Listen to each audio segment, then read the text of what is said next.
All right. Good evening. I'd like to call this meeting to order at 7:04 p.m. and ask Cindy to read the statement of compliance with the Open Public Meetings Act into the record. This meeting is being held in compliance with the Open Public Meetings Act, with the annual meeting notice sent to the Hunterdon County Democrat, the Trenton Times. The meeting notice was sent to the members on the listserv, department heads, the city attorney, and city engineer. The meeting agenda offers planned action item known at the time of publishing and is subject to change. It will be live and recorded using the Zoom meeting platform. Roll call. Yes, please. Councilwoman Kaminsky. Here. Councilwoman Lambert. Here. Councilman Lai. Here. Council President Stegman. Here. Mayor Noah. Here. Please rise for the pledge of allegiance and then remain standing for a moment of silence and honor our troops serving wherever they may serve, here or abroad. Pledge Allegiance to the flag of the United States of America and to the republic for which it stands, one nation, under God, indivisible, with liberty and justice for all. Please remain standing for a moment.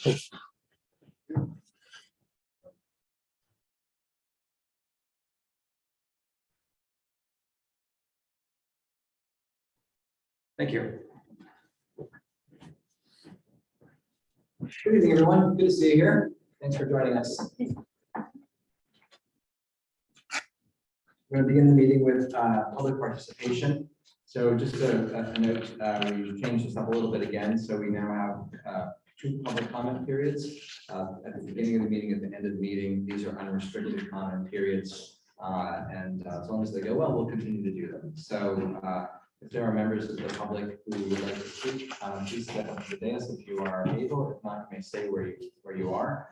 And you have 3 minutes to make your comment or answer your questions. They will be uninterrupted by anyone on the dais. And does anybody in the public would like to speak?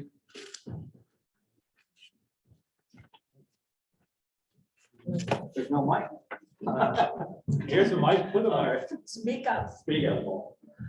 Paul Stevens, 3940. Yeah, I just comment / question for the resolution on valet parking service. I understand it's a trial, that's fine, well and good. There is another valet service in town, and they aren't renting paid parking spaces, but they're still operating on city streets. It's interesting to me that for this trial period, the valet company that's covered by this resolution has to have state of New Jersey business registration, so on and so forth. Are we going to require other valet services to do that sort of thing? Is this something, assuming this is successful? I hope it is, for the business. Are we going to look at more generally valet services? Because I assume there will be more. And how we need to start thinking about in this trial period about what we learned from it and whether it applies more broadly. I guess is all I have to say. Thanks.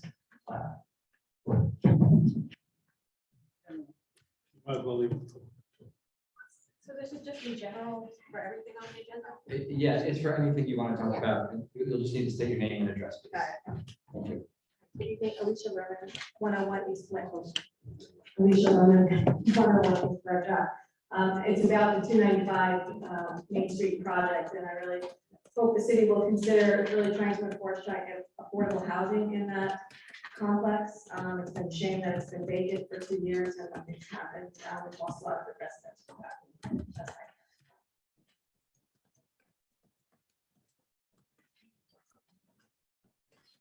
right. Jeff Hill, 33 Wilson Street.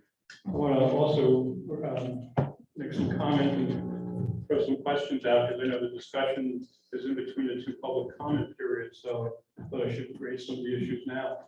I guess a couple of questions that I have is, has the property been sold? Is there a contract for sale on it? I know there were 44 units there. There were basically affordable rentals in this town that were not part of our affordable housing obligations or requirements. So they're separate, so the housing there could become all market without any affordable set aside. The current zoning, I believe, is townhouse, so it's fairly moderate density. I don't know if you're looking to change the zone or come in with a redevelopment plan to increase the zoning. concerns that I have are that whatever goes on that site is architecturally conforms to the town. It's not something that stands out. Also, the density of it, that the density is appropriate for this community. We don't want to see the battles that are happening, and I'm still involved with things in Westfield and places like Montclair, where they want to build these 4-story buildings with parking underneath that sit high from the air, and everybody's up in arms fighting them because of the traffic impacts and things like that. Also parking and dealing with flooding issues there too. That site floods, a lot of that water is coming down the mountain, so you really want to build there, you have to figure out how to deal with what's coming onto the site, and not only on the site, what's coming off, and I think that's important. And my last piece is that even though it was market, but there were lower end units that were affordable, or we call them the vernacular of, workforce type housing, to try to replace that, I know may be difficult with a private owner, but at least minimally there should be a 20% set aside on that property, and maybe some other ways of trying to finesse some ways of keeping the rents in check so that they're not going for 3,000 a unit or whatever it is. I know it's tough to do, but I know you have a lot on your plate, so I'll be done there, but I just wanted to raise that as you go into discussion. In the room? Is anybody in line who would like to make public comment? Okay.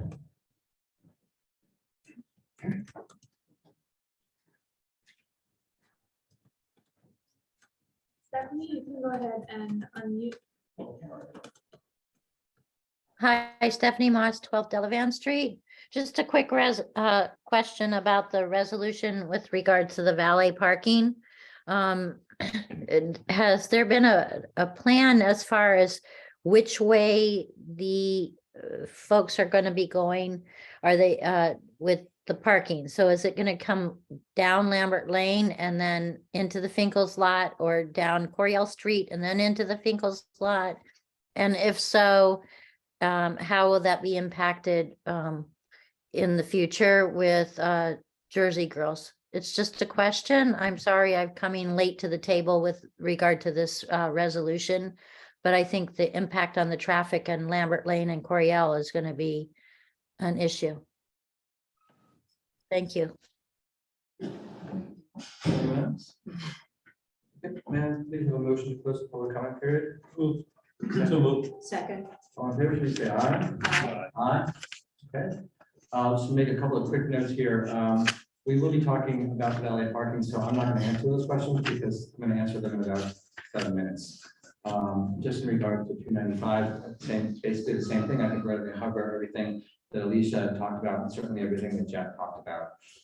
So as long as you're all here for the duration of the meeting, I think you'll find all the answers to your questions. So everybody's comfortable with that. We'll move on.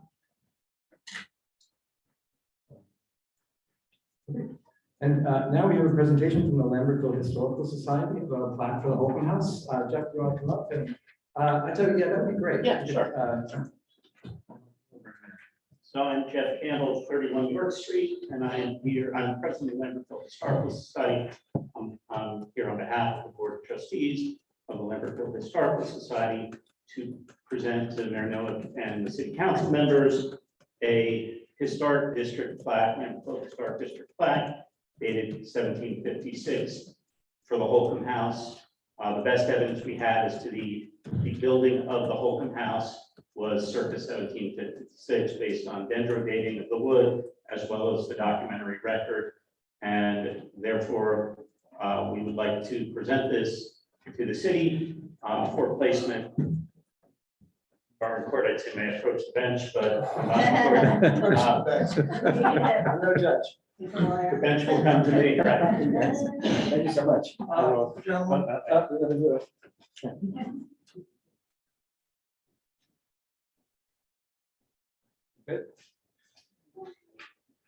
Thank you. I gave to Cindy the screws and everything for attaching it to the house. Thank you. Thank you. Thank you very much.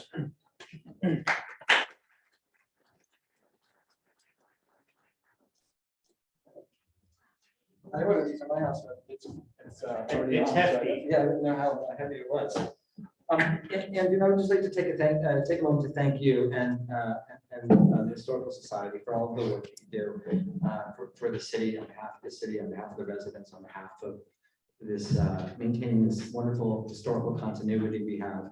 And I'd like to also call out Tom, who I don't know if everybody got a copy of this when they came in, but Tom worked very hard last year to get a grant from the New Jersey History License Plate Grant Fund for $4,400, and that's generating 2 historic signs that are going to be placed in the city. The Richard Holcomb House sign, which will be down at the bottom of Phillips Barber Road, or is it Phillips Barber Road or Alexander Ave? I forget.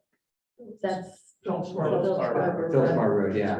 So that'll be down on the grounds of It's a that. trick question. And then the second one will be placed in the business district down by the bridge somewhere. Is that right, Tom? Yes. Yeah. Well, thank you so much for that. Those signs will be arriving in the city, I think, in the next couple of weeks. Ish. 2 to 4 weeks. Okay. All right. Well, we'll be glad to have them, and thank you very much for your work with that and all the attention that you've given us. I appreciate it. I'm sure the council does as well. All right. Next is a resolution number 71-2023. This is a resolution to authorize the valet service for North Union Street. So, you know, I have to speak to the council about this, but I'm going to ask the council to consider tabling this resolution this evening. I have had some follow-up emails about this resolution from residents, and I spoke to Council President Stegman about this. There's some concern about the lot. There is, I've lately learned, an emergency access easement through the lot that's 20 feet wide that I'm concerned about in terms of parking space. Traditionally, there are cars parked in that easement, but I don't have any, I do not know for certain that that easement can be used for parking. So that would severely restrict what the available parking is there. I was down there this morning just doing some measuring, looking, and followed up with, Eric from Under the Moon. And until we can really ascertain how many spaces are there, it looks to me like there's probably no more than a dozen kind of head-in spaces in that parking lot. So I want to be sure that we have enough parking in that lot before we proceed. So, it's possible we'll have these answers by the 18th, but these details just didn't get to me until kind of this morning.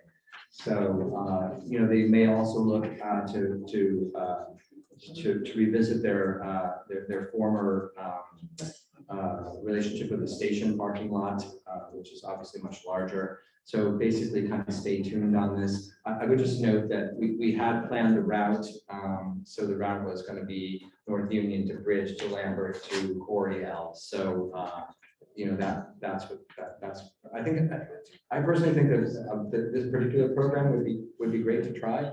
I'm sorry that I have to table it, but I feel like that's given the lot size that we can be able to accommodate everything. Are there questions from the council about that? No, not on the lot size, but I think Paul brought up a good point of, since it is a pilot, that we have some way of measuring and reporting on its success, or, what the issues were. So we're able to then, ascertain what we need to do. We do have other valet service in town, and, we'll have to be balancing those equities at some point. So, I don't know what that mechanism will be, but maybe we'll know that by next week too. Yeah, may I just comment on that before? Sure. So when we talked about this resolution back in the fall before we were on the council, we did have a mechanism in place for weekly reporting statistics from Under the Moon. I don't know if it's in the resolution at the moment, but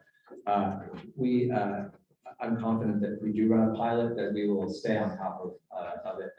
And we asked for the number of cars during a certain time period, so we were going to have a lot of information coming out of that to make sure that it was well run. It wasn't, there were obviously the kinks in the program, but that we were in constant contact with the valet company about that.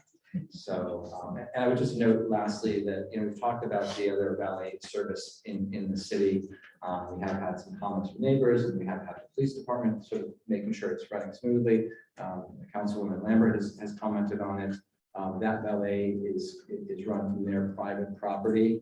They are using city streets to move the cars back and forth. So we haven't really discussed a formal arrangement with that company. So I just want to make that, I only wanted to, I guess. I have to hold it. I think you're right. We haven't talked about that other property.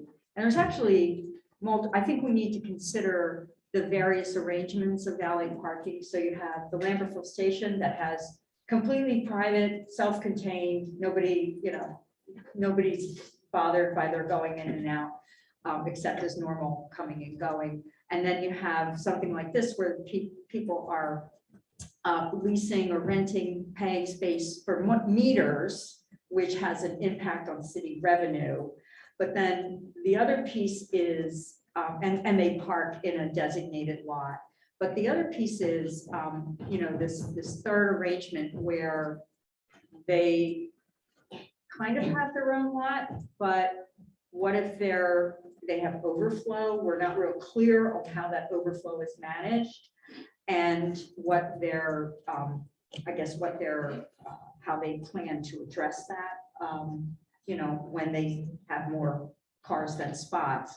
So I think we need to, as a result of this pilot, take the opportunity to think a little more holistically about valet parking and what we want to ask of our valet parking service providers.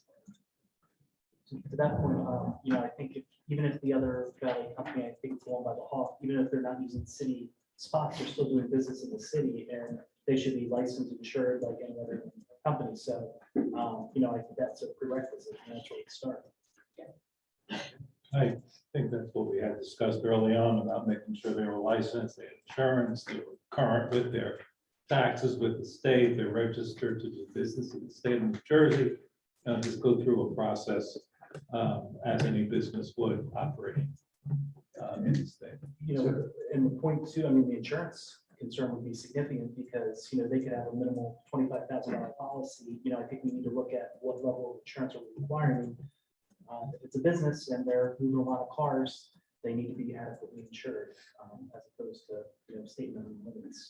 so Bill, can I ask you just to weigh in on this? So, I don't know if you're familiar, we have had conversations about the valet program down at the Hawk, right? So their valets are actually, to my understanding, I haven't actually been down there for a long period of time to see how the operation runs. I walk by in the evenings.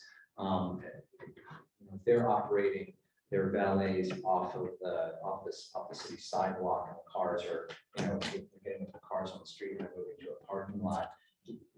Is it appropriate for the city to be involved in something of that nature? I don't think it's necessary for the city to enter into agreements as to every single one, but I think that the city is within its right to adopt an ordinance that sets forth regulations for how any valet operates, considering that they're, on public rights of way, with both the sidewalk and, they could potentially impact traffic patterns in that area. So, I think that's important to the councilman's point. A business should have 6 figures, maybe $1 million of insurance policy too, considering the amount of cars that they're dealing with. And, the parking issues that exist in neighborhoods throughout the city. Most of these streets are somewhat congested with parking. So, I think there's a chance that something could happen. So I think it's something the city can require in, regulation for the limits. Great. I'm up for that. And also, in one of the previous discussions about this, it was whether they were going to provide valet service for anybody wanting to park their car, or whether it was just going to be specifically for the patrons of the restaurant. So I'd like to make that, when we go forward, clear in the resolution that, the way that they presented it originally was they were going to do just what I said. And I just want to make sure that they, this company realizes. Yeah, so I'm happy to add that to the resolution, if it, when it comes back to the council, happy to do that. It was my understanding that it was going to be, and it's been memorialized kind of in the minutes that they were going to do a public program. So happy to do that. I'm happy to consider an ordinance. So, this is something we can work on over the next month or two. Get some input from Bill and we'll get the process. Yeah. Okay. Any other questions or comments from the council on that? Have a motion to table this ordinance, please? Second. I'm sorry, resolution, excuse me. Okay, all in favor of tabling the resolution, please say aye. Aye. Aye. Opposed? No? Thank you. The next resolution is number 76-2023. This is a resolution to appoint Jessica Cree as the tax collector for an unexpired term ending December 31st, 2023 at an annual rate of $16,000, which will be prorated for 2023. So Cindy McBride has been the tax collector for 10 years, is moving out of state, gave her notice. We did have 3 applications for the position. After the interview process, we selected Jessica to present to the governing body. She's currently working in Hamilton as a supervisor in the tax office. She's got 8 years of experience and she's certified by the state of New Jersey. The start date is May 9th, subject to council approval. Any questions about Jessica with this? No? Okay. Hearing none, may I have a motion to adopt this resolution, please? Second, please. Second? Let's have a roll call, please. Councilwoman Kaminsky, Yes. Councilwoman Lambert, Yes. Councilman Lai, Yes. Council President Stegman. Yeah. Mayor Noah. Yes. All right. Just a couple notes about pending ordinances. We will have ordinances first. Well, we'll have a couple of first reading ordinances at our next council meeting. We'll be we talked a little bit about this, considering updating, amending our vending machine licensing ordinance. The Shade Tree Commission has worked for the last 6 to 8 months on amending their ordinance. A lot of detail work in there. That's ready to be presented to the council for consideration. Salary and wage ordinances, updated regularly. So that will be there as well. And I'm just going to talk briefly about the flood damage prevention ordinance because this is continuing interest to the community. And where we are with the flood damage prevention ordinance, we're waiting for some approval for one additional change to the ordinance. And most of you, and I'll write this out, make sure that it goes into Lambertville members next week. But where we've been getting tripped up is this idea of substantial damage determination and what's the best way for property owners who have that determination to move through the process of seeking a variance to elevate their houses. So, we continue to get tripped up on, I shouldn't say tripped up, but the wording is tied to historic structures. I'm going to talk about the historic structure in a minute, but after having several conversations with Ken Rogers, it occurred to me that, there's a limitation with the historic structures. So if our goal is to make the process of applying for seeking a variance easier for everybody who suffers, some kind of substantial damage, that doesn't help us because there are houses which are maybe historic but may not fall into the historic, that contributing.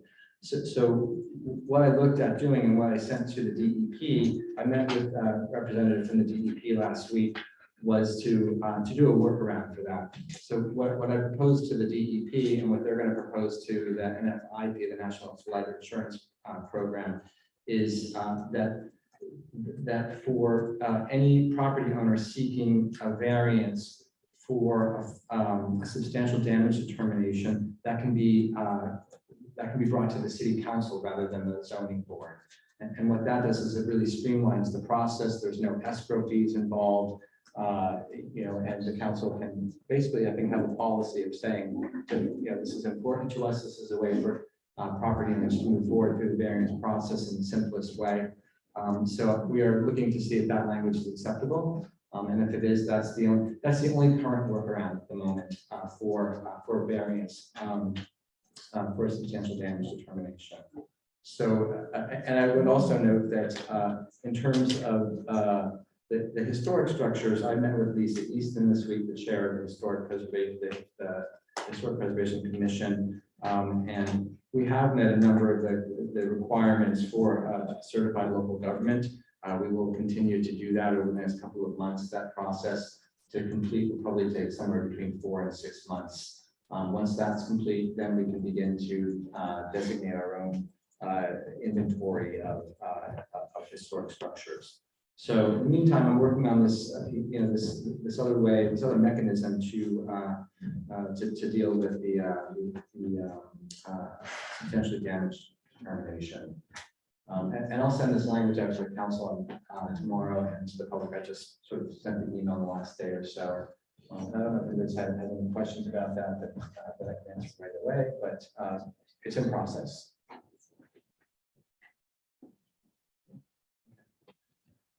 Right, so more on that soon. A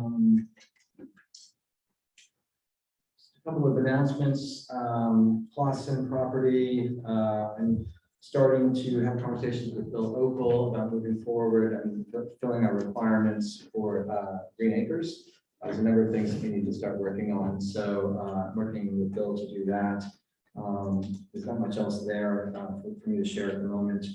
I do want to point out that this coming week, on May 11th, we'll have a special session of the governing body to review the 2023 budget.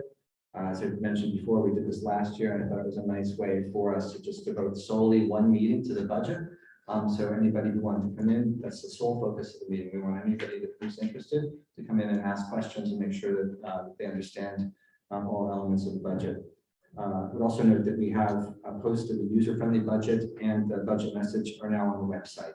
So when you get home tonight, if you want to stay up late and look at some numbers, help yourself.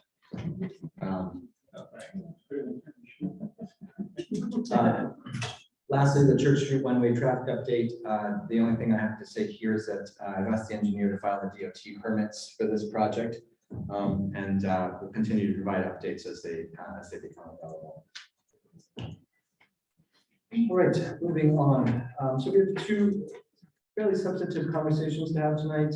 The first is about 295 North Main Street, formerly known as the Village Apartments. Councilman Lyde has to recuse himself from any deliberative conversations on this because he lives within the 100-foot distance of the property line. So we have the four of us on the dais, and I am going to give me just a minute here to organize myself.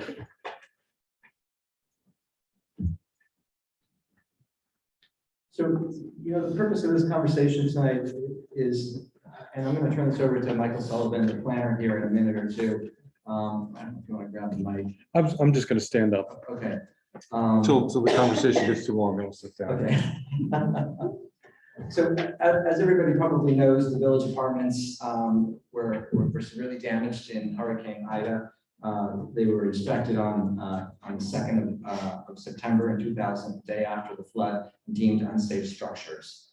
So Michael will talk a little bit about kind of what's happened since then. Obviously, there's been a process, both a legal process and a process in terms of inherent needs study, and Michael will address that in a minute. What I'm just going to say about this process is, when I began my mayorship last year, I was informed that there was a contract purchaser for the site. So we began to have discussions with that contract purchaser last year. We continue to have discussions with the contract purchaser. Those discussions fall under confidentiality, so we're not going to be talking about those conversations tonight. But I thought it was an important moment since we're now a year and a half into this to have both the council and the public just sort of be reminded a little bit about where we've been and where we're going, and to highlight some of the challenges with the site and the process generally. So with that, I'm going to turn this over to Michael Sullivan, who works partner with Clark. If I might remind the residents here is that we do have a redevelopment plan that we're working on to put in place. Right. Yeah, Levin's going to talk about that. Oh, he is? Yeah. Oh, Yeah. I can go home. We'll all talk about that. What's that? I'm sorry, Karen, did you have a question? No, well, the way the council president spoke, it sounded as if we were, this is really the first step in discussing with the community some of the zoning and concepts and ideas for the property. Don't have a preconceived plan. We have no agreement on anything. And this is really kicking off the discussion with the community as to what, what the existing zoning is and where we're gonna go from there. Thank you for clarifying that. Yeah, I think that was a. So take it away. Okay. Who's got the control of the images? Okay. So I'm Michael Sullivan. I'm a principal of Clark Hinson Trenton. We're the municipal city planner consultant. We're not in-house, we're consultants. We consult to the city as well as the boards. Tonight I'm going to talk a little bit about the village apartment site, 295 North Main. This is an existing conditions, it's an aerial. What I'm trying to do tonight is really set a baseline for moving forward with the city in terms of just reorienting folks to what this site is, what's happened to it, what actions the city's already taken, and potential actions and considerations moving forward in order to get this dilapidated site rehabilitated and redeveloped. So first thing is, I usually do these things in forms of questions that I would want. Where are the village apartments? Well, 294 North Main Street, tax block 1004 lot 3, and it's about 1.8 acres. It's an L-shaped property. The current zoning. Can we put the next slide up? So the current zoning, hopefully you can see it right there, the purple. The purple outline is the outline of the property. It's the R2, which is the residential, downtown residential zone.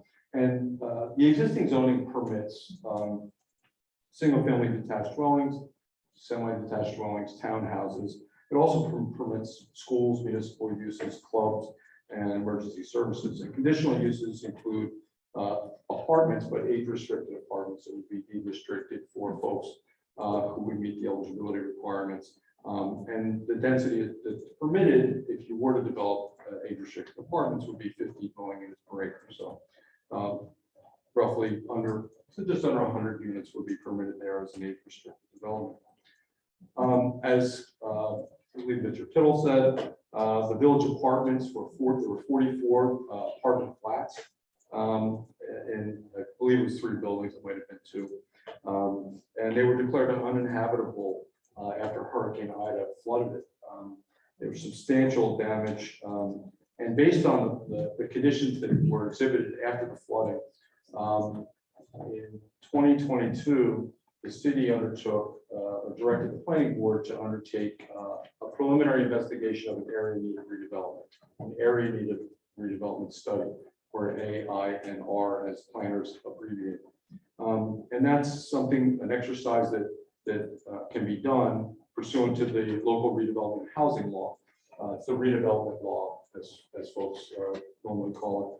And that study reviewed the conditions and myriad reports from code enforcement and other agencies detailing the conditions and the violations that had happened there. And based on that report that was done by the planning board, it was recommended that the city deem it an area needed redevelopment. The city did so in 2022. And I believe it was March. It was March 17th. And they did so in a way that allows the city to use the powers of eminent domain if necessary. When you designate an area needed redevelopment, you can either say condemnation may be used or condemnation cannot be used. And it was dedicated or designated as one where condemnation could be used. So what does the designation mean for area needed redevelopment? And what it means is that you satisfy the criteria of the law, dilapidation, obsolescence, the damage that was there, and the conditions really warranted the designation. But what's happened is essentially it's been declared a blighted area under the law. And the designation also signifies that there's a heightened and acute municipal interest in redevelopment, changing and ameliorating these conditions, which are detrimental to public health, safety, and welfare.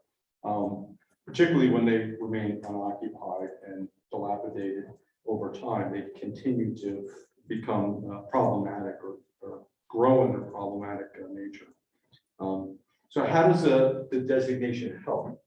Well, the designation now allows the municipality to create a redevelopment plan. And a redevelopment plan is this unique zoning ordinance. It's unique in that typically a zoning ordinance is just regulations. It's, okay, buildings can be 20 feet high, 2 stories, you have setbacks of certain area, you have lot area, you can have certain permitted uses. But a redevelopment plan also requires that policy statements are put in there. And so you have a hybrid, it's really a hybrid of a master plan and zoning ordinance. So it's a little bit more broad than a typical regulation, development regulation for zoning. The other thing it does is that it allows the municipality to create very specific and detailed regulations that you would not normally be allowed to use in a typical zoning ordinance. In typical zoning ordinance, you can talk about architecture in a general way. In a redevelopment plan, you can talk about it in a very specific way. You create requirements that a developer or redeveloper could not work around and avoid. You can also create very specific requirements for a redeveloper, such as they must do so much open space, and that open space will have X improvements, and you can get very specific. So you have a heightened level of ability to regulate these areas and to detail the obligations of a future redeveloper. You can also detail the obligations of the municipality. And finally, there are some fiscal tools that can be available. The municipality can bring to help leverage redevelopment, such as payments of taxes, redevelopment area bonds. I don't get too much into the financing aspects of this, but there are times in redevelopment where a redeveloper may require assistance, fiscal, financial assistance, and these tools, tax abatement over time, can help that. So there are these tools that the municipality can use. And so the city has designated this as a redevelopment area. There has not been a plan developed yet. As we just talked about, there's no preliminary plan, there's no concept plans, there's nothing yet. We're really at this stage where we're starting to understand and trying to articulate, what are the objectives? What are the goals and objectives? What are the strategies we want to put in play here? And what do we want this to look like? Starting from a vision. Haven't gotten there yet. But in considering what that's going to be, there are some things that are important to understand about the site. There are myriad challenges. It's a very difficult site. And so what I articulated in a brief to the governing body is, what could these assumptions be? What are my assumptions now as a planner looking at this property without prejudging it? Just what are the things that I would start to think about and what the city may want to start thinking about? So the first thing is the change is imminent. This property can't remain in its current state. It's been like this for a year and a half. It's dilapidated. It's sitting there. It's detrimental to the public health and safety. It's an attractive nuisance. You could have, you start to have people hanging around there and doing things that are criminal or detrimental. The buildings are unsafe. They're a nuisance. And also, I think it should be a priority to redevelop this to enhance it so that it's not dragging down the value of the properties around it, but also to contribute to the tax base of the city again. These are contributing to the tax base is one of the fundamental principles of the redevelopment statute and why it was enacted. So that's important to think about. Can you pull up the next slide? Okay. So I talked about challenges, that there are myriad challenges here. One of the biggest challenges are the existing flood hazard areas. In this exhibit, in the purple and lavender colors, if you can differentiate them, shows the extent of the 100-year flood hazard area on the property. And you can see that if you go from, this is North Union, the homes, the real property line, it's like 80% of the property is nearly encompassed by this the flood hazard area. So this is a real challenge. Any redevelopment here is going to have to take this into account. And in doing so, there are real implications. Addressing the flood hazard area is going to create a more expensive development. The pro forma for this developer is going to be higher. And that's something to think about. It will increase the cost of development. It could restrict the intensity of development that might otherwise be developed there. And one of the implications of that is building height, and making sure that the flood hazard area and the volume of storage is not diminished in such a way. And the New Jersey DEP will look at those issues, as well as the municipal engineer. The demolition of the existing buildings that are there. Those existing buildings are going to cost something to demolish them and cart them off. And we don't know if there are hazardous materials or contamination or any of that other stuff within the buildings or within the site. So there's unknowns with respect to cleaning up this site and prepping it for development. Of course, anything on the state highway will require an access permit. It's important to know that the city, there's a private entity who's a contract purchaser. The city's not interested in redeveloping this. The city's not in the development business, so that's not going to happen. This will be developed privately and most likely by a for-profit entity. So they're going to, whoever does this is going to need to make some money. So that's sort of the assumption that there's a cost. They're not going to do it for free. And so finding that balance is really important. How much do they need to make it happen? The redevelopment of this property must include, pursuant to the ordinance, if it is residential, must include a 20% set aside. It will be inclusionary in the parlance of affordable housing needs. It'll be a combination of market rate housing and affordable housing, units that are deed restricted to low and moderate income households. And it's a minimum 20% that will be required. So whatever the number is, if this is developed for residences, multifamily residences, that's what this would be in terms of the affordable contribution, and that was mentioned earlier. One of the assumptions that I would consider is that it should be sympathetic to all the context that's there that needs it.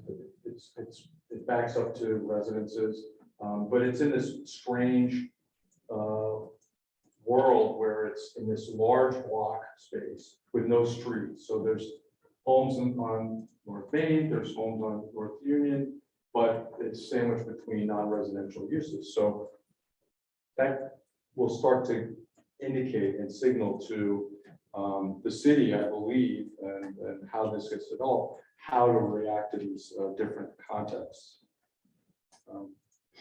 And hopefully, the ultimate redevelopment of this would end up with a project that is integrated well within the fabric of Lambertville. So those are the kind of assumptions and opportunities that we think could happen here.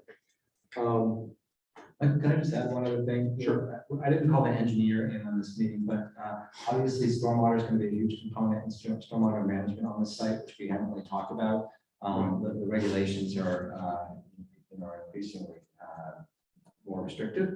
So that's another component, I think, another consideration, though, that's a costly consideration given the topography of the site. That should be just noted. Yeah, correct. And that's a given with any project, but there are challenges here, particularly because of the flood hazard area, and also the slopes and the relationship of the property to the existing homes around it. So what could the process look like? We're starting to get the baseline of information and facts about this and starting to build assumptions. We're hoping to, but what could the process look like? And so the mayor asked me to articulate how this process could work, and the city would lead this process. And it's not unlike many design projects. We would want to confirm, or we would establish a set of assumptions, goals, and objectives, and that will be done, collectively. From those, a vision could be articulated for what this might become. Is this going to be the brightest, newest, tallest thing in the city? Do we want this to be the Lambertville Taj Mahal, or do we want it to feel a little bit more laid back than that? You know, these are value things, and it's not something that's been decided, but these are the things that you start with as you go through this. Once there's a vision and there's goals and objectives for how this should work, we would develop principles for redevelopment. And these would include principles relating to, primarily, the first thing I think about is urban design and context. How should this relate to the existing context? What should it feel like? Should it be one building? Should it be 10 buildings? Should it have a parking lot that's screened and things like this? But talking about urban design, scale, intensity, that's something, the intensity of a development, you know, the number of dwelling units, assuming it's residential, has implications to the number of cars, trips, water usage, sewer usage, all these other things. Visual character. My experience in Lambertville is that folks are very interested in visual character, not just for a building. I mean, everybody talks about buildings and what are the precedential building principles that might guide development, but also for landscape. What should the landscape be? Should there be open space for residents? How does this relate to the public streets? What does access look like? And when we have these principles established, we can then develop a conceptual framework. When I say a framework, think about it in terms of if you've ever done bubble diagrams and you start out that way. Here's where buildings should go. Here's where parking should go. Here's where open space should go. Here's where stormwater, and start to build spatially an idea about how this would fit on the site. Because what you want to try to do is get to a point where you can actually start to build regulations, right? And that's really the way something like that would work. Once you have that framework, now you may be able to, depending on how detailed you get, develop zoning regulations. As I said, the redevelopment plan is a zoning ordinance, so you need regulations. What are the setbacks? What's the building height? How does the fenestration of the building work? You know, how many breaks can you have in the building? How high can it be? And once you develop that zoning framework, you can then create the regulations. Those regulations go into the redevelopment plan with all the other elements of a redevelopment plan that I'm not going to get into now, are required by the statute. Once a redevelopment plan is adopted, it's adopted just like a regular ordinance or a land development ordinance. It's introduced, then there's a public hearing, and it's adopted by the governing body. There will be a referral to the planning board normally, just like another ordinance in between introduction and adoption. That's how it works. And once it's adopted, municipality can enter into agreements with redeveloper or redevelopers with respect to their obligations and financial obligations or financial agreements that they might want to do. And then a developer would, based on that ordinance, develop plans and come to the planning board for consideration of their plans and review and approval. That's how that works. So the last thing I want to talk about is what the role of the public can be in this process. So as we talked about, the public can participate in the development of the city's vision, goals, and objectives for the plan and the framework. All of these steps of plan development can include the public. You can participate in the adoption of the redevelopment plan to make sure the vision that you heard about gets adopted. So you can review the actual plan itself. You can participate once it's adopted in the review of the development applications that come before the planning board. So there's myriad opportunities to provide input into this process. And some of the conduits that we typically use, depending on which stage we're at, we've done charrettes, public meetings like this, which is just an informational meeting, listening sessions, where we put up, here's some of the principles. What do you think? Do you have any more to put in here? Opinion surveys, sometimes this is focused, but maybe it could be work. And then your testimony and input and comments at public meetings. In order to, I think I want to talk about the flood elevation? Yeah, yes, if you could, and just before I'm gonna preface this, so Mike's got 2 more slides. I asked him to, why don't you move to the next slide? So just in terms of perspective, I thought it would be helpful for the council and the public to sort of look at 2 final slides. One is the existing buildings at grade. So, and one is to take the existing buildings and to elevate them to what the standard, the flood, the base flood elevation will be, which will be the second slide. And really, this is no more than an exercise for people to kind of have a little bit more of a visual about where the starting point will be for any construction on the site. So Michael, you can take it from there. Sure. So as part of this exercise, we started to build using some of our digital modeling to build a 3-dimensional model of the existing buildings. And also, this is North Union Street and some of the commercial buildings that are around the site, just to give you a sense of scale and context. These are aerial perspective views. But in this slide, and I can't reach up there, but here's the boundary of the site. These represent the existing buildings on the property. And the flood elevations are still represented, or the flood areas, hazard areas are still represented by the purple and the lavender color. So you can see that these buildings are well within the flood hazard area on this. And this shows them existing buildings at grade. And so the next slide. What this shows is it shows if you took the existing buildings and you said, okay, how do we elevate these to get them so that they are not under the flood, the habitable floor is not under the flood hazard area. You have to raise it up like 9 feet over here and 7.5 feet over here, roughly. So you can see that building height is going to be a challenge on this property because you have to elevate the habitable space out of this flood hazard area. And while you're doing that, you can't decrease the flood holding capacity of this area. So this is going to be a big challenge in order to get any kind of development here, such that it complies with the flood hazard regulation, but also provides enough density or number of units to actually make it profitable or feasible. I shouldn't say profitable, but feasible to actually do this project. This gives you a sense of how much of an impact the flood hazard areas really are on this site. And so that's the big overview and the big primer on this that I've put together here. So I'm happy to answer any. Should I answer questions? Or do you have discussion? If the council has any questions for you, Michael, let's start with that. And then I just gonna have a follow-up question or two for Bill to answer in terms of the process. So do the council have any questions for Michael about the presentation or?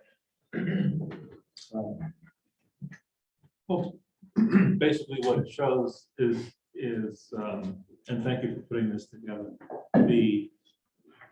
If say Plan A of the owner of these buildings wanted to make them habitable again or build something there, you can see how the height of the building, even though it's still the same number of stories, is influenced by the amount it has to be out of flood zone.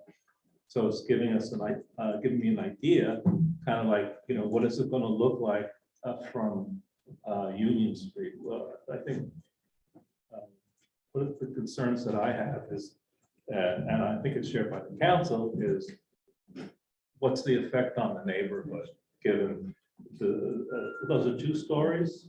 Yeah, they're 2 stories. Existing 2 stories, so. It's a 1960s 2-story though. It's not. Yeah. So, and you can see on both get perspective on doing the minimal amount of redevelopment on this will start off at a higher stage and will impact the neighborhood. Yeah, I think it's fair to say that the council has looked. We have done some massing exercises and we've done a little bit of modeling here, just kind of so that we can understand sort of what some of the challenges are.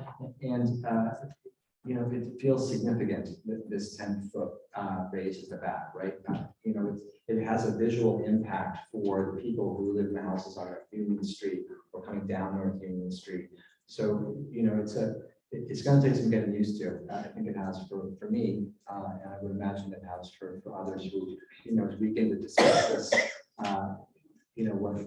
what the buildings may look like. And I do want to emphasize that, I just asked Michael to raise the existing buildings. There's no plan with those buildings. This is really just an exercise to show you, kind of a little bit more about the scale. Anyone else? Well, like we pointed out, made a great point when, talking about just elevating the existing units is one thing, but if in an additional thought, okay, so where do you go from here? There's what was there, there's the existing zoning, and then, but a modern story, if flipping to, let's say they weren't there, you alluded to that it was a 1960s story, which was smaller. If you were going to, in a modern day building, be doing 3 stories, it would, like a newer building would be higher than that because the story would be Today, greater. So just, that's like a third scenario that we haven't even gotten to yet. Point of education. Right? And how high, how much higher is a modern story, since we referred back that to a 62 story. yeah, generally, if this were a modern apartment building, you're probably 11 feet for something like minimum. Per 10, 11. story, 11 feet per story. Per story. Roughly, give or Roughly, yeah. take, roughly. Roughly, yeah. So you talked about zoning, the R2 zoning. What impact does the flood hazard area play against the current zoning? Because obviously we have to go up, right, to build, to rebuild. We cannot rebuild at the same, we cannot rebuild, that's full stop, right? Not habitable space. Right, you can't rebuild at the same level. So,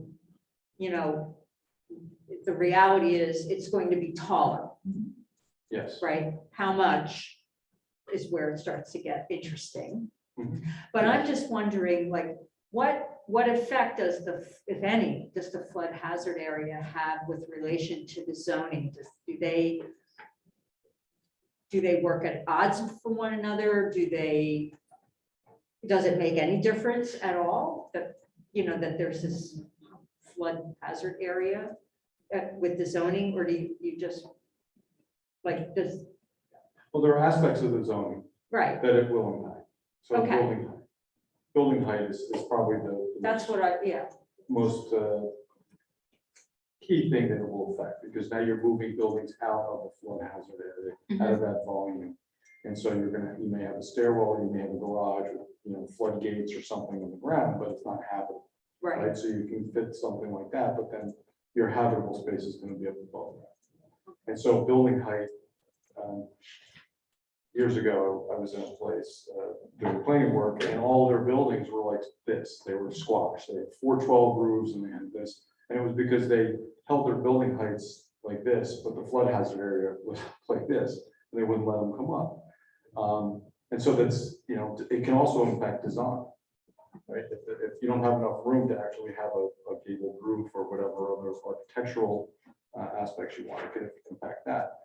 It may also impact, because of the need to get higher, it could also impact the actual horizontal extent of your development.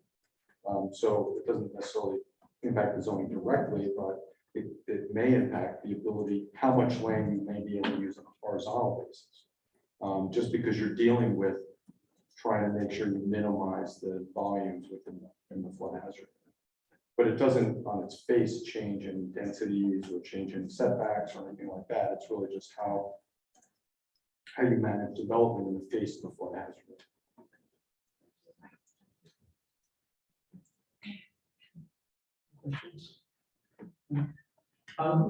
Just one, and the conditional use for age-restricted apartments with a maximum permitted density of 50 units per acre.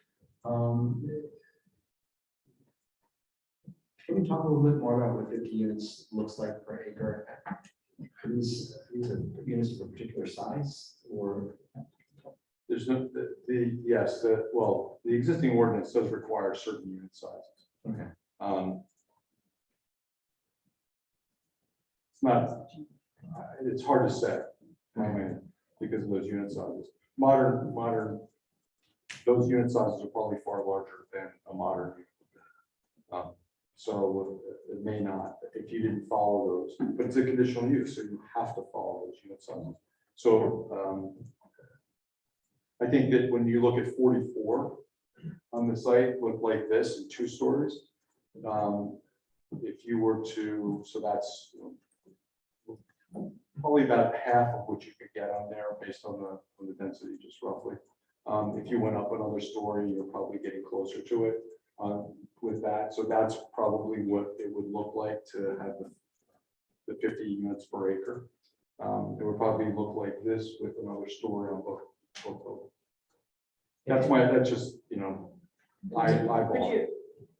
Could you also do, I mean, I know when I looked at the existing zoning, it's a little weird, but as I was thinking, well, was the vision, you know, because at the time it was like more structures, with the garage on the first floor and then like 2-story, because, you know, just like another row of buildings, like additional buildings, so the vision wasn't to go up that high or, you know, because back then the thought, I think, was different than when we look at the zoning, just that I think they were thinking of individual like townhouses or, you know, those kind of older quality buildings than this with parking on the bottom, or I can't That's not the way make they, sense of it, you know?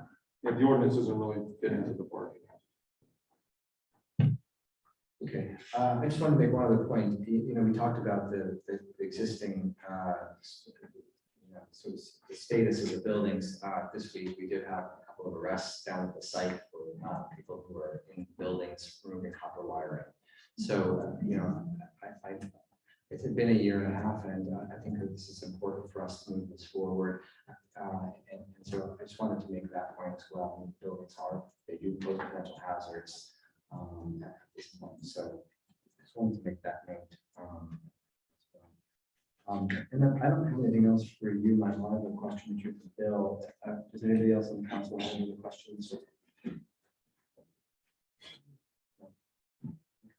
Thank you very much, Michael. Appreciate it. So, Bill, can you just talk to the council and members of the public a little bit about the process? So, you know, we have been having conversations with a contract purchaser. You know, can you speak generally to kind of what the process might look like going forward, either with a contract purchaser with whom we have no formal agreement, or otherwise? Sure. So with the contract purchaser, 2 things. One, there is no redevelopment plan in place yet, as we've discussed. So technically, the city cannot formally designate a redeveloper for the site until there's a redevelopment plan in place. That said, where there is either an owner or a contract purchaser who has an interest in the property, my recommendation is always, if the city is going to entertain that owner or contract purchaser as a potential redeveloper for the site, to enter into a funding agreement with that entity.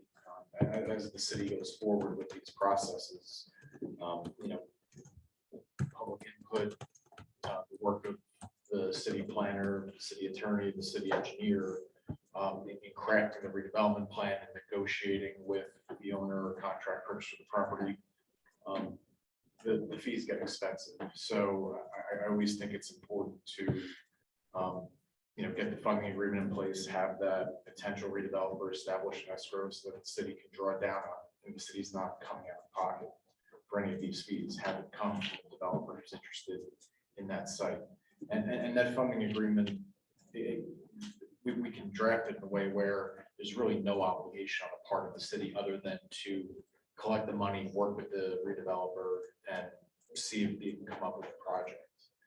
And you know, normally we would put in that the agreement's good for 90 days, you know, depending on the size of the project, maybe you go a little bit higher, you know, some more days, maybe 120 if necessary.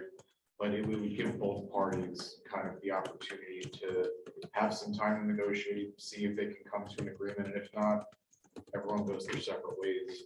We could try, you know, another option, but, you know, if the city's going to continue to deal with the contract purchaser, I think that's the correct path. As Michael noted, it was designated as a condemnation redevelopment area, so that gives the city the power of condemnation over the site. I'll note that that's incredibly expensive. You know, condemnation isn't just the city takes it and moves on. It's a litigation process. It takes months to complete, and the city would be required to compensate the owner for the fair market value of the property. So while the city does have that power if it needs it, ideally you would avoid any scenario where condemnation has to be used. It's just, I mean, I've been involved in it, it can go smoothly or get very messy. It can tie up a potential project for a long time. So to the extent the city has an opportunity to work with someone who's willing to acquire the property on their own, and the city doesn't have to be involved in that process, I think it's something that should be explored to the extent possible. Thank you. And I have a question. Please. It's a little late on the uptake. It might be for Michael, it might be for Bill, I'm not sure. So the actual, not the final design, but the concept design, I guess, where you're saying, well, we want it to look a certain way, we want a townhouse look, we want these little window boxes, you know, we want little porches or gabled roofs, you know, some kind of design that lays out the parameters of what the project will look like. This is feeling like, for me, it feels like chicken and egg. Does the city, do we kind of craft some straw person template design that we put out for developers and say, help us build this? And of course, they're going to come back with their version of it. Or do we just say to a developer, tell us what you want to build here? And then we have to fight with them, you know, because they're going to come in with some gargantuan thing that may not be what we want, or it might be great, but you know. So can I answer that question? Because I feel like I have a little experience with it, oddly enough. You know, when the city was considering redevelopment of the police site, the city council determined that the scale of the building, right, that whatever it was, I forget how many units, it was 23, I don't remember the exact number. And then the community advisory team organized the charrette. So we knew the basic, we knew what the building size was going to be. And then we held a public charrette to invite people in, and we showed them examples of architectural styles from, you know, different buildings here in the city, and engaged the public in a very meaningful way, I thought, and came up with a number of with a number of answers that were incorporated into the redevelopment plan. So I don't know if you want to build on that. Yeah, I think as much information as you can develop in terms of what your vision is and what you want will help a developer. Developer just reaching out and trying this and then trying that, they're going to run out. They're going to stop doing it because it's expensive for them too, to run to an architect's office or a planner's office and come up, or an engineer's office and keep coming up with design and saying, do you like this? No, we don't like it.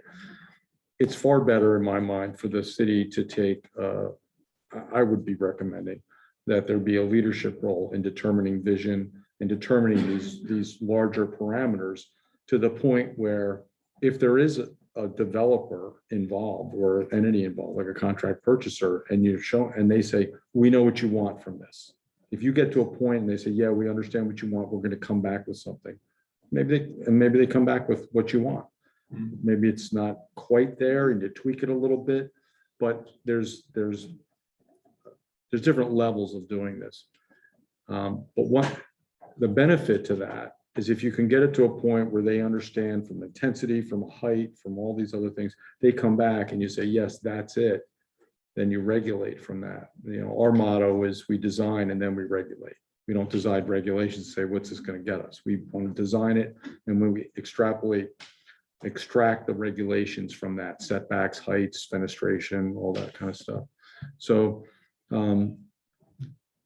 that's my answer. So as much as you can, as much information as you can give a designer or developer that can inform them, the better. So you would recommend, it sounds like you would recommend as a step going forward, if not the next step, that we organize something to what the mayor just described, a similar type of path where we have, collect input from the public, we have some design sessions and come up with a proposal that we sort of then socialize and try to attract development companies to move forward. Is that a fair? I think there's a couple different methods of doing it. And I think, I mean, you can, it's good to do upfront work on this to, like what I've started to lay out here. These are observations and assumptions and that I'm making because I know from what I know about Lambertville. They may be modified, chopped up or thrown out or added to. And I think that, starting with those, not just jumping into design, but starting with assumptions and visions and things like that, and working into the framework for development and with those parameters is the way to do it. You don't just, I wouldn't jump, you need to agree on the ground rules before you jump into the design. That's what I'm Okay, saying. And I think I was sliding past that, but I think that was in my mind that that there's kind of this package that you prepare. Okay, and getting that package prepared has these steps, right? And the ultimate is a picture, if you will. or It could be, Yeah, it could be. but some sort of, output that you can, like I said, socialize to the public, to the development community, to the business community and say, this is what we're looking for conceptually. I mean, obviously, you're not going to design the end product because nobody's going to come in and build what, to your specifications unless, and that's going to be, that's pretty expensive and nobody's going to do that. So, but there is a process that it sounds like we want to go through sooner rather than later, right? I'm thinking, yeah, which I think replicates what you just described, what we went through, what the city went through while contemplating the sale of the police site. But it's not, it's very similar process. I think so, but I would like one clarification or one sort of, the largest scope or the greater part of the development plan should probably be, I shouldn't say probably, I want to make sure we have public input, but I also want to be mindful of, the council making recommendations about kind of the big picture, because we understand the assumptions of the developer needing to get to a certain threshold in terms of making a profit or making it viable. So, to the extent that you have a view on that, I think it's really important to bring the public along as much as possible. But, is there a point in projects that you've worked with where that is, I'm just going to say the word unwieldy, and that may not be the right word, but, this is new for probably all of us. I don't know if parents will work on this before. Well, I think that it's really, there needs to be some spade work done, before you bring, you get the public involved. And it's not because you're excluding them, it's because you can't just say, what do you want, right? You need to be, okay, here's the focus. Something's going to happen here. That's one of the things. Change is imminent, right? Change is imminent. What are the important parameters that we need to find? We think it's important to relate to the street in a certain way and these homes in a certain way and seed that and do that spade work up front so that the questions are less and there's more focus. You want to be as focused as you can. And depending on the size of the group, right, it can be broken down into smaller parts and then brought back together so that we make sure we capture things, because I think a lot of folks are going to say the same things, even if they're sitting on that side of the room or sitting on that side of the room. You're going to get a lot of that same, and you bring it together and you develop a consensus about the assumptions and the objectives and the goals and the principles. So it's just breaking it down, but then bringing it all back together again and making sure that that final piece, that everybody gets to see it and understands it, and then you make the final tweaks to that.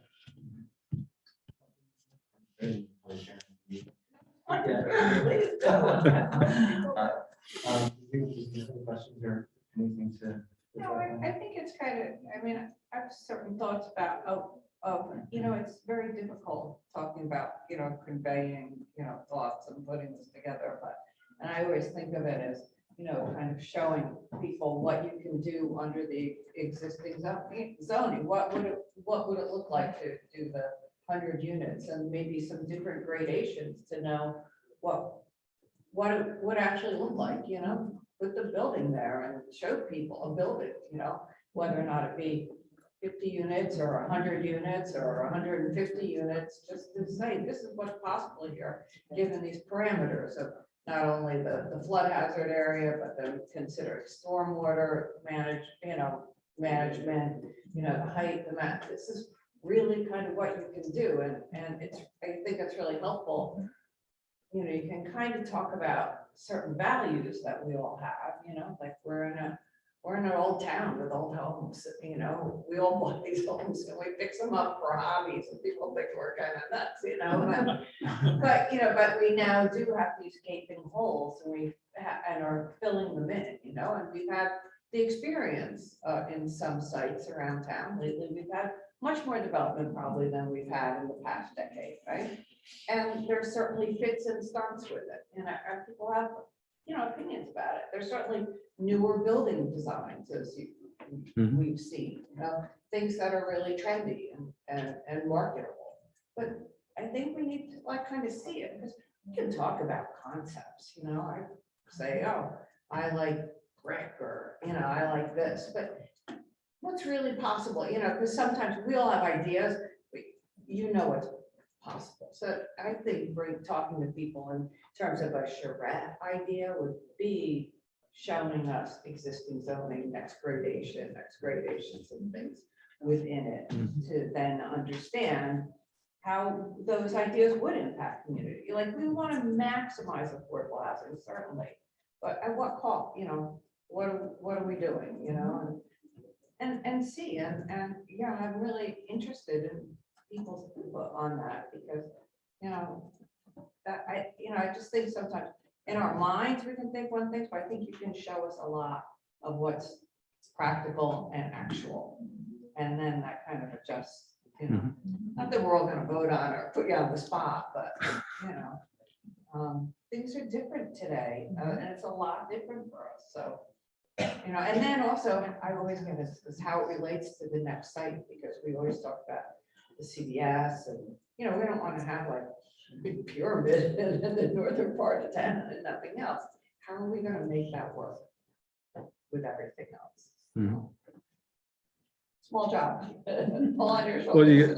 Well, my suggestion is you got to take it in steps, right? It's, Yes. you have, like, you break it down scale wise, you break it down into steps. And at the point where you need to have visualizations, then visualizations, but those visualizations should be based on principles that have been agreed to. Good. I think this has been very productive. Council President? No, I agree with that. When you start. All right. We have I'll shorten the meeting up by closed saying I agree. session, closed session meeting on May 18th. We'll start there. And I would just note to the, you know, to everybody here in the room, you know, the council has met with Michael. We have done some kind of massing exercises to get a little bit of a sense of, you know, we have started this process, I think, and I think it is appropriate to bring it to the public. I think the public needs, we do want to have public buy-in. We're not, with the exception of Councilwoman Kaminsky, we're not planners here. And I think that we want to be mindful of the public's input and all the things that you mentioned. So, you know, whether it's possible for us to kind of put these priorities or these these things together, and then, maybe we do 2 or 3 different massing exercises and bring them to the public and say, what do you think? What are your concerns? What do you see? What's the trade-off here with doing this versus that? So, I think we're ready to move forward, hopefully, with this, and I'm looking forward to the process. It's a little nail biting for me, personally, so I'm not gonna say that it's not. This is a big project, and I want to make sure that we're involved. I have a couple of questions. Yeah. Just so the residents know, is that there is really sophisticated software that you kind of see people use on television because it's very expensive to do, where you get 360-degree views from many different angles to see how a mass, whatever size, impacts the neighborhood that it's in. And I don't know what's involved about doing that in the different location other than your office, but I found it very helpful to imagine what it would look like when you can actually see the sunlight, where the sunlight would go, what the view would be, what people would see from behind their house, what people would see coming down 29, what people could see, if it's going to be a gateway building, and it all fits into being able, as Karen said, sorry, Karen, council. Okay. This is a work session. Is that the rule? Just don't call me late for. Hey, you. Just don't call me late. Don't call me late for dinner. But I mean, that I found was a very, very eye-opening type of feedback when you can actually in front of you see a planner manipulate the final massing of it. So I don't know how we do that, but I'd like to, have as many visual effects, so to speak, so we can actually experience what the view will be. And that's 2-dimensional, so when you prepared, which is obviously what most people do. So I think that would be really helpful. I don't know how that gets done, but I think it's a good tool to use. Okay, we'll talk about it. So the last thing, I'm just going to follow up with what Bill said. I do think that I would like to move forward. We're not going to do this tonight, but I'd like to move forward with a funding agreement with the contract purchaser. This is costing us money. We are paying these bills, and I'd really like to have a little bit more buy-in from the contract purchaser, and to be mindful of the money that we're spending currently for all of this. So we will talk about this at the next meeting, but I would like to move forward with the present contract purchasers, because we've had conversations now for the last 14 months. So I'll just make that note. And unless there's any last comments or questions from the dais, I'm going to ask Councilman Lai to step back and we'll move on. Councilman, return. Thank you, Michael. I very much appreciate. Thank you. Thanks for your attention. All of your work, and thanks for being here, and we'll be in touch. Welcome back. Did you go to the bar? Actually, I went to the arcade. Oh. Oh, yeah. Good All right, so the next item for conversation this evening is short-term rentals. And I'm just going to give a little background. My understanding of short-term rentals kind of is a conversation just to sort of play back some of the feedback I've had in the last year and several months about short-term rentals in the city, give a little bit of information. Let the council kind of ask questions. And I'm going to have a point of view about this. And we'll see where it goes. So, short-term rentals have become a widespread practice all around the world. There's the Airbnb currently has 7 million listings worldwide. There are two million short-term rentals listings in the United States, and here in New Jersey, there's somewhere between 25 and 50,000 short-term rentals in our 565 municipalities. So they're really everywhere. The city did amend its ordinance in 2019 to establish a transient occupancy tax for short-term rentals. So we have allowed them on the books since 2019, subject to the 3% hotel tax that goes to the state and then comes back to the city. So every month we get it's every month, Cindy? We get a It's report? monthly, yes. Yeah, monthly, we get a report from the state with our revenues from the 3% occupancy tax. We do not get a breakdown, we get we get a number, but it lists, hotels, short-term Airbnb, it lists them, but we don't actually get individual breakdowns depending on where the source for that total. So here in the city, we have, I'm not sure how many we have, quite honestly. I've done a number of kind of forays into various sites. At the moment, we know for sure that we have 31 Airbnb properties. I asked through Lambertville Matters a month or so ago, residents to kind of alert us to any Airbnb or short-term rental properties in their neighborhood. Heard from a lot of residents. We compiled a spreadsheet. We've got a listing of all of them. Of the ones that we've got just from Airbnb, we've got 18 who've registered through the requirements of the ordinance. And just last week we sent out 13 letters to the other short-term rentals, reminding them that they are now late with the registration, but they need to register with the city. So we do know we have them. Over the course of the last year and a half, we've had a lot of conversations with residents who are opposed to short-term rentals. And residents who feel as though they should be regulated more carefully. And that's kind of where we are. I would say that, there are a lot of arguments out there, and you can go out and Google this and get whatever argument you think suits what you wanted to read or what you want to hear. I'll just note that people have had concerns that they feel as though it's cutting into our housing stock, that it's cutting into kind of our way of life, that there are issues with quality of life, with noise, trash, parking, and there's a sense that it's probably driving the cost of housing up. And there are statistics that support some of that. I think on a larger level, whether we can in Lambertville determine whether our 31 or 40 or 50 properties that are short-term rentals are actually driving up the cost of housing in the city. I don't think that we have the ability to kind of determine that. So, there are a lot of different kind of approaches to sort of looking at this.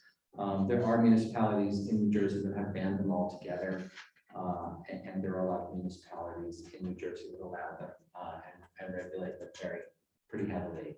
I've put a group of ordinances and information for the council to look at, including ordinances where they're restricted entirely and ordinances where they're regulated. I would suggest that because we've allowed them since 2019, I think a ban is impractical and it's likely to be legal challenges. Bill, do you have any thoughts on that? Sure, yeah, I mean, I can't say for certain that an outright ban would not be upheld, but I think the city, if it's willing to consider, highly regulating them, I think there's case law that supports significant regulations. So I think the city's on solid legal ground if it pursues, heavily regulated short-term rental market. Thank you, Mayor. Is it possible to share the regulations that we read that different communities do, like put it on our website? Sure. So people can get an idea of what's been legally approved to do? Sure. Yeah, I think we can find space on the website for a couple of those. We'll figure it out. Yeah. take a look at it and see where the best place is to put it. There, I'm not saying I'm in favor of a ban, but the federal district court of New Jersey did uphold a ban in Jersey City. So I think if we wanted to do that, we certainly could. You know, Airbnb spent a lot of money trying to prove that that was unconstitutional, and the decision came out last year that was upheld. So excuse me, one of the things I read it on Facebook, so it must be true. There was a conversation about 2 or 3 weeks ago on this topic, and there was lots of people talking, lots of different points of view. But one of the things that struck me was there were some individuals who were Airbnb hosts or, you know, short-term rental hosts who felt that it was a viable way for them to supplement their income, made it difficult otherwise for them to, you know, meet their monthly expenses. If this was a way to kind of help defray those costs. So I think I'd be less inclined to go for an outright ban, because I think there's a case to be made for owner occupied short-term rentals, that we wouldn't want to cut those people out of that opportunity. We want to take into consideration. I think the other thing is if we listen to what our community is telling us about short-term rentals and we address those things, a lot of the other problems will take care of themselves, right? So whatever the noise is, if we, you know, work toward, well, what's the root cause and what are the things and regulations we can put in place, then maybe we can kind of have the best of both worlds. And the last thing I'm going to say is, shame on us for not having an inventory. We should absolutely, you know, we should figure out a way. I'm not blaming anybody. You're looking at me though. No, well, no, I'm reinforcing your position. Thank you. No, I'm not blaming anyone. I'm just saying, yeah, we should have an inventory. We should absolutely know who's doing short-term rentals. And, you know, that way, if, when, where, why there's any kind of issue, we know what's going on. The community knows what, you know, they have access to the inventory, they can see it. I mean, maybe even a future homeowner would, you know, a property buyer would come in and say, oh, well, what are the short term? Oh, wait a minute, I got an Airbnb next door. I'm not buying that. You know, I mean, I think it's a good thing to have, not just for the city, but for the public at large.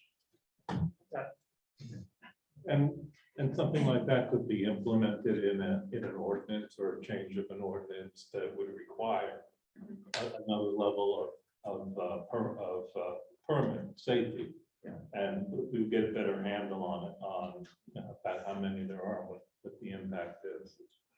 So the two ordinances that appeal to me, and we'll get these out to the public, are actually the ordinance from Jersey City and the one from Asbury Park. The one from Asbury Park has a purpose of 3 paragraphs that sort of lays out, really, it sort of dovetails pretty nicely with my thinking. And you know, the ordinance itself is, I don't know, a dozen pages, and it encompasses things like, you know, there's an annual registration fee. It's got to be, you know, renewed every year. There are processes for inspections. You know, the name, address, and telephone number of the short-term rental property agent has to be available at a 24-hour notice. You have to have somebody you can call in the middle of the night. There's a problem with it. You know, these can be regulated really within an inch of their lives. And there are all kinds of mechanisms for violations and all kinds of things that you can do. You know, all kinds of requirements, proof of liability insurance, you know, proof of, you know, there's all kinds of things here in terms of inspection.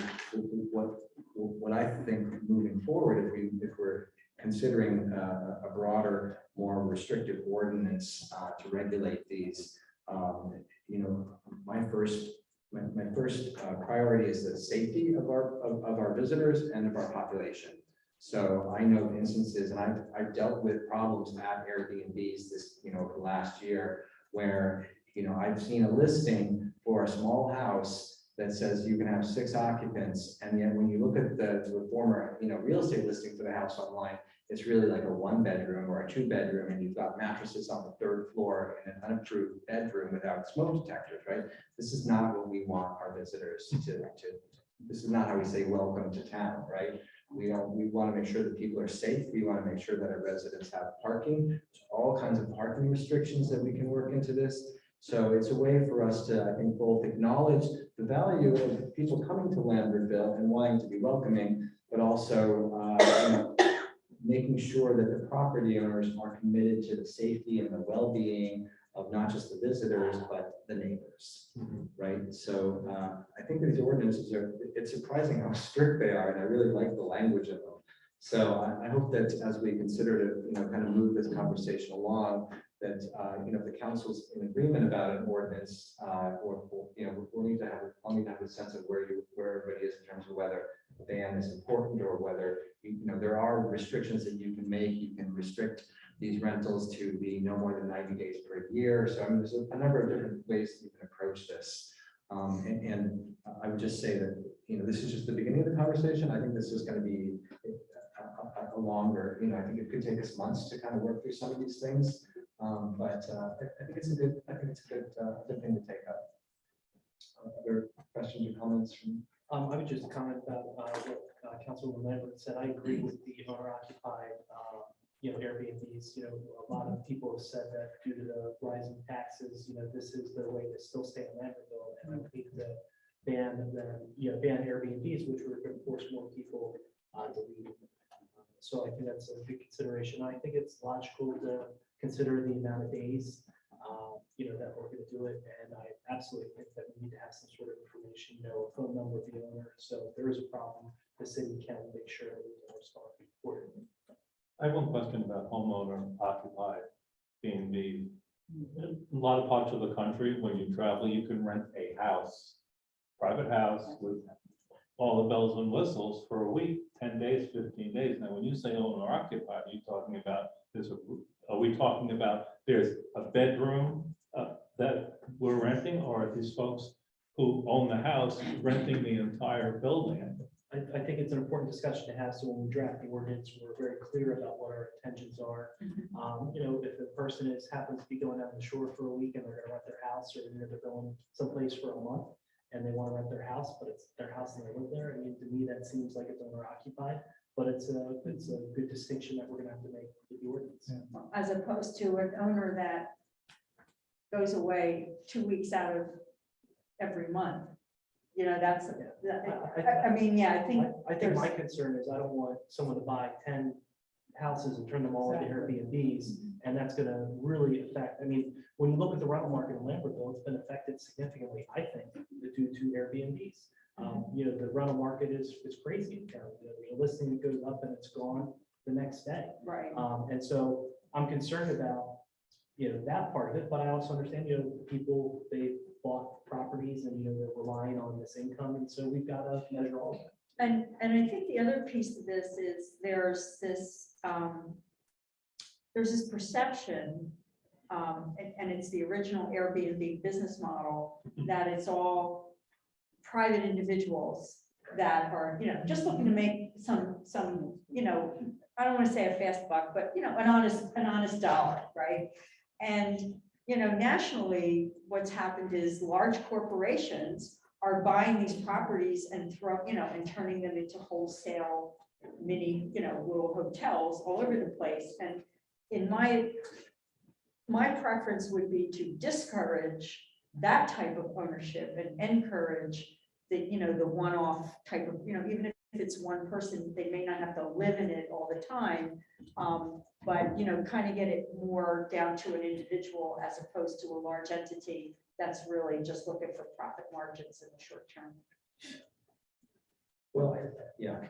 And I think, public safety, people are coming into town and renting these. I think the city has an obligation to make sure that these people are complying like landlords would comply. And there's got to be a registration, and we've got to make sure that if there is a problem, that there's insurance that's going to cover whatever the losses people have. Right. Well, I would argue that compliance would be even stricter than our landlord, our long-term. Yeah. I mean, you want to make sure that buildings are safe all the time. And you also want to make an environment where people who are unfamiliar with Lambertville are not coming into houses that pose some potential hazard because they don't know that all the old stairs or, the Jersey winders are, potentially dangerous or whatever, whatever it is, right? So, to hold them to a higher standard. just think- Yeah. I would say I think the two guiding principles or a couple of the guiding principles is public safety and quality of life. And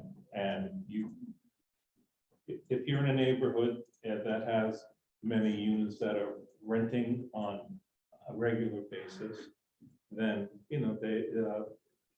we have to have something in place to make sure that the rest of us have same quality of life that we enjoy here. Well, the ordinances also allow for designation of areas, right? So you can restrict them to certain zones. You can make restrictions and say no more than one Airbnb on Coryell Street or wherever, right? So the municipalities have an enormous amount of latitude that's been upheld by the courts to really decide what, where, why, and when. Yeah, and the traditional, those who've been here for a while know there were several traditional B&Bs in the city that are not here anymore. There are at least 5 off the top of my head. So when it was a traditional B&B, it was managed by, people that own it, and, it was like a whole concierge kind of service and stuff like that. But I think that economically and staff-wise, I don't think that's, is doable even on an economic level now. So it's, B&B is one thing and Airbnb is a completely different animal altogether. Or vacation rental by owner, or whatever. And I think if we're dealing with an owner who's not compliant with the rules, the city has to be in a position where they can stop. Absolutely. All kinds of. Bill, did you have something you wanted to add? No, I think that the Jersey City ordinance, just so the council's aware, if you get a chance to look at that, that has the distinctions between owner occupied and non-owner occupied properties. I don't recall the definitions and how those were, I think Councilman mentioned like owner occupied, but you're at your shore house 340 days of the year. I do know that I believe it's the city of Newark's short-term rental. I found their definitions and their requirements for what was to be considered owner occupied. I found them to be pretty good. So you might want to refer to that, and maybe that's something that can be looked at for a definition for owner occupied. Okay, I don't necessarily want to continue this conversation. I think that we'll definitely look at things, and I will continue to ask the public for input. My last request to the public for kind of feedback on short-term rentals, there wasn't a lot that came in, so I would encourage people who have views on this to certainly share them. And as we get more into this conversation, I'll do my best to make sure that we have information out to the public about kind of what we're talking about. And just one more comment is that in our radius, there are other small cities and towns that have, if they had put these already in, it would be great to get someone from that municipality or township down here to talk a little bit about. Yeah, I've talked to a couple of other mayors, and honestly, there doesn't seem to be anybody in our immediate area who's doing a deep dive on this. There's a lot of them around. Townships and municipalities haven't. Well, even New Hope. Yeah, maybe some. They also come up on the map. They do. Okay, well, thank you for that conversation. I'm glad to get that started and underway. Just a few notes of correspondence. So when Congressman King came to the city, he presented the city with a certificate of special congressional recognition for Shasta, 40th anniversary, congressional seal. So I wanted to show everybody that. It's been hanging out in the refrigerator at City Hall for since Shasta. And I had a delightful visit with the congressman. He was very charming. His wife and I spent some time with council members and had a love visit. Just a couple of other things to note. We have over here Arbor Day poems from the first grade. I went to the Arbor Day celebration last week. We planted a beautiful tulip poplar on the periphery of the playground, and I read the proclamation, and then the first grade students read their poems. We had a lot of great conversation about trees in people's backyards. The Lambertville Fire District #1 has an invitation to the Fireman's Memorial Service, which is immediately following Memorial Day Parade on May 29th. For any members of the public who would like to go to the Fireman's Memorial, which is up at the cemetery on South Franklin. Just to highlight a couple of other things. We got some information from Family Promise this week, which we sent out. Bambi has about financially beneficial programs to help New Jersey residents with electric, gas, and water and sewer bills. And lastly, the county is selling the transfer station up in Clinton. And this feels like it's going to be a thing. I mean, I'm not sure who's going to buy it or how that's going to potentially affect us in terms of it's where we take all of our trash. So it's just an interesting thing to note that at some point soon that's going to change hands, and I don't know how that's going to affect us. At this time, I would like to reopen the meeting for public participation. If there are members of the public who would like to speak to anything, please step up to the microphone, take your name and address in 3 minutes. Paul Stevens, 3940. One thing real quick. Yes, I fully endorse, encourage you to move ahead on short-term rentals, even though it's not the immediate problem for me anymore than it was, but needed.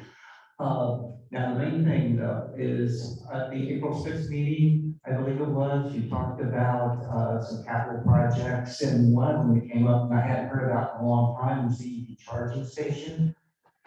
And I was kind of surprised to hear that it sounds like we need even more capital to do that, that grant that was for $75,000 wasn't going to cover it, might only cover maybe on the order of half. When this was started, I was under the impression that the grant was going to take care of all of it. I think before we move forward on this, besides figuring all that out, we need to also understand who's going to maintain these things. Is somebody going to operate them for us? This isn't just a parking meter that you put money in. I mean, there's a lot of communication things. These are very, as we're finding out, very expensive pieces of hardware. It's not like putting a socket in your garage. These are out in the weather. People are finding they break down. And that once again, people are robbing the copper from them, you know, things like this. These are going to need to be maintained, and they're not going to be maintained by somebody that's not licensed. How are we going to figure out the rates that we're going to charge on those? I mean, I'm presuming that we're going to recover the cost of the electricity as well as the cost of the space, but I don't know that. I guess I'm just making a plea going forward. We think about this project before we get waist deep and find out it's a lot more complicated than we would have presumed. Thank you.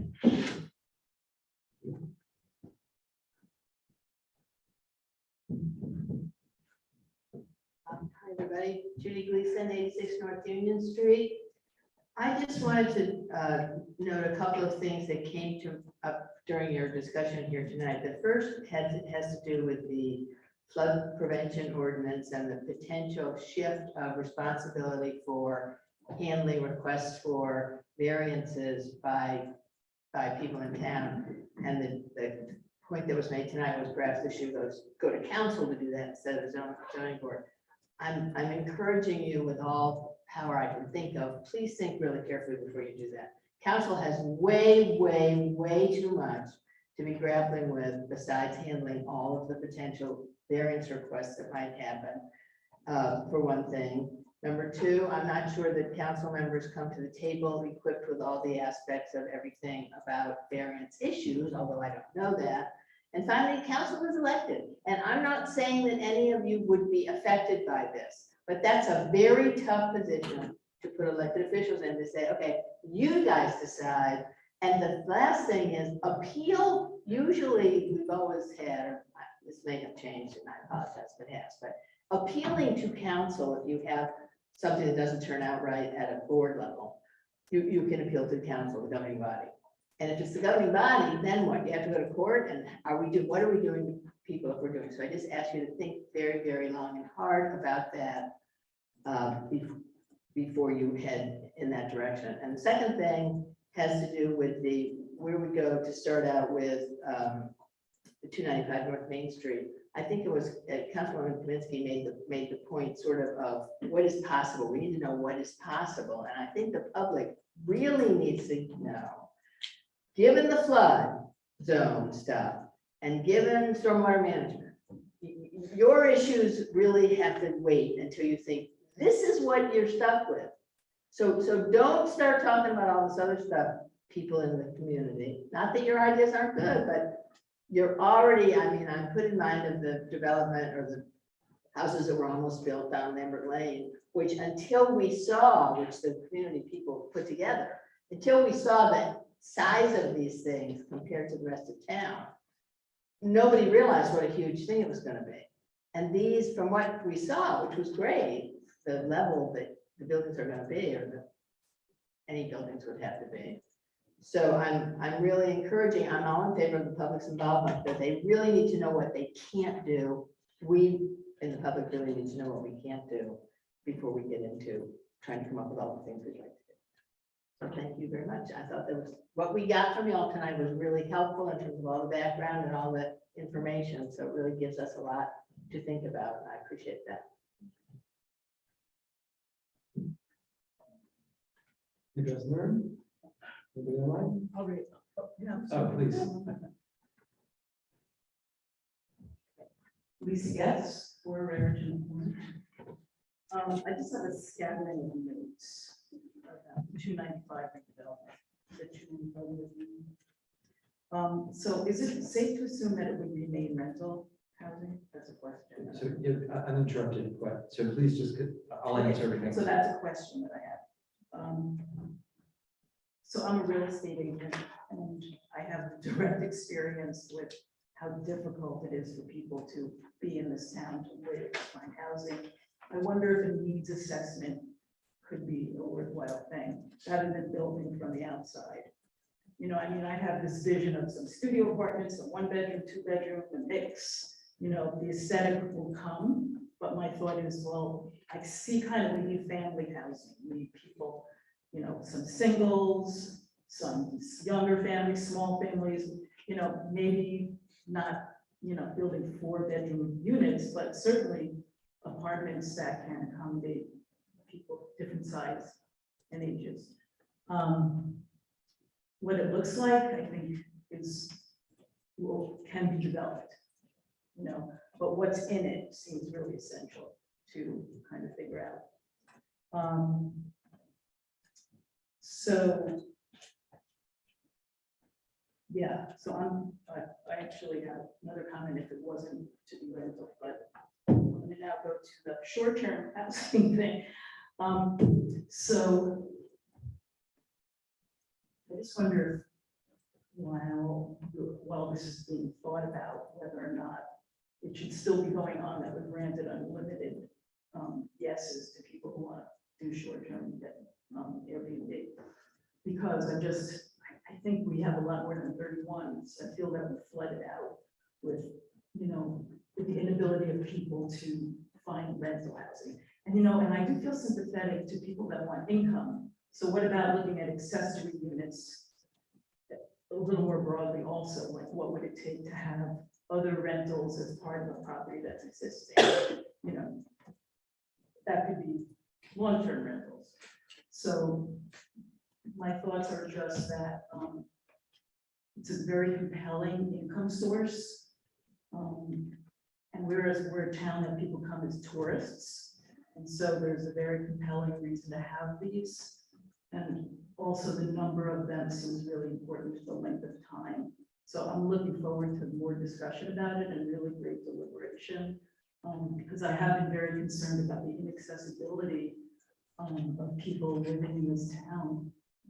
Thank you. Yeah, so that's all I'm doing. Thanks. Anybody online? Yes, I think we have Margaret Carmel.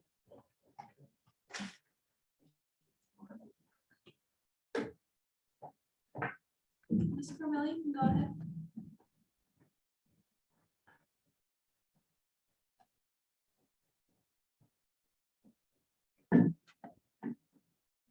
Can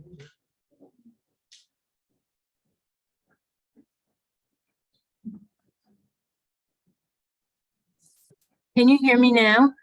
Yes. Oh, okay, okay. Sorry, thank you. I need a computer course, I think. Anyway, thank you. Margaret Carmelli. I'm here on behalf of Maxwell Assets this evening.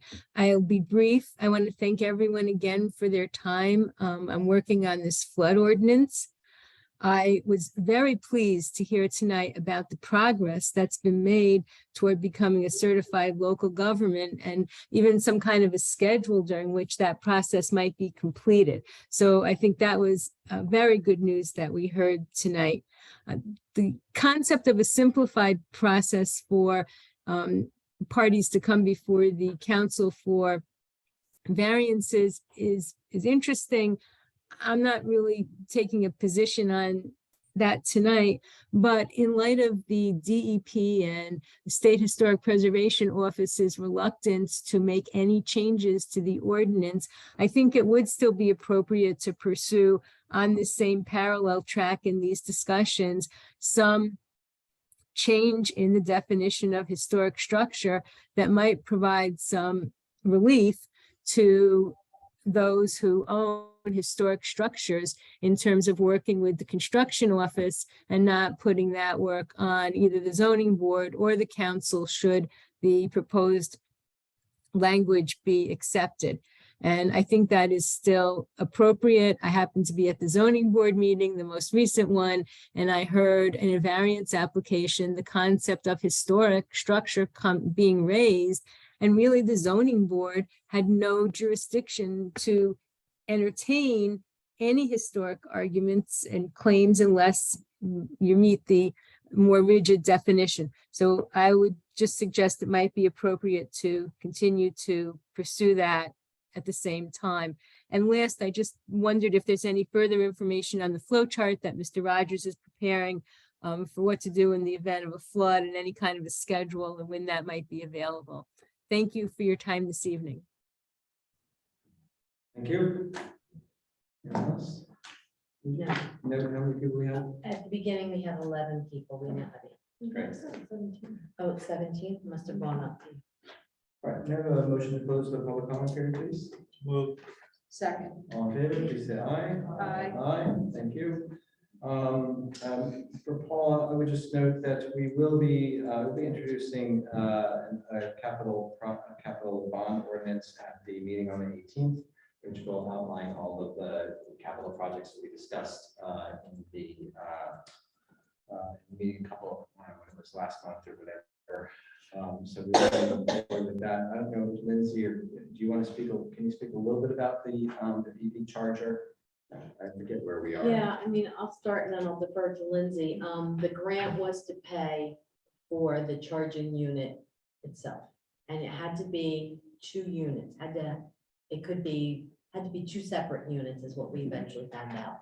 The state will give us, I believe it's $103,000 to make that purchase. We have to JCP&L has to bring the power from the back of the church to the North Union Street lot.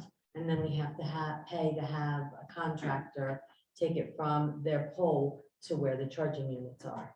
And Lindsay has been working with both JCP&L as well as I think we were getting some quotes as to what it might cost.